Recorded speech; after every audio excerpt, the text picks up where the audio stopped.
Jailer sequel అంటే ఆ expectations ఎలా ఉంటాయో తెలిసిందే.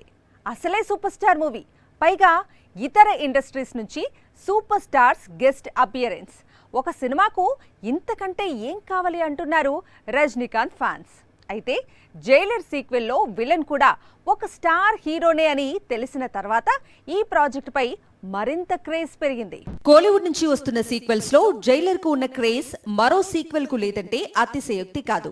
రజనీ మరోసారి జైలర్ లో హుకుం జారీ చేస్తాడని ఫ్యాన్స్ ఈగర్ గా వెయిట్ చేస్తున్నారు. పైగా సీక్వెల్ లో కూడా మోహన్ లాల్, శివరాజ్ కుమార్, అలాగే టాలీవుడ్ నుంచి బాలయ్య గెస్ట్ అపియరెన్స్ ఇవ్వబోతున్నారు అనే ప్రచారం జోరుగా జరుగుతోంది. జైలర్ మొదటి భాగంలో మలయాళ నటుడు వినాయకన్ ప్రతినాయకుడిగా నటించాడు. సినిమాలో తన కామెడీ విలని హైలైట్ గా నిలిచింది. అతనికి ఎంతో పేరు తెచ్చిపెట్టింది. సీక్వెల్ లో ఈ పాత్రను ఎవరు చేస్తారు అనేది ముందు నుంచి క్యూరియాసిటీ నెలకొని ఉంది. ఇప్పుడు ఈ అవకాశాన్ని మరో మలయాళ నటుడు, అక్కడి సూపర్ స్టార్ ఫాహద్ ఫౌజిల్ అందుకున్నట్లు తెలుస్తోంది.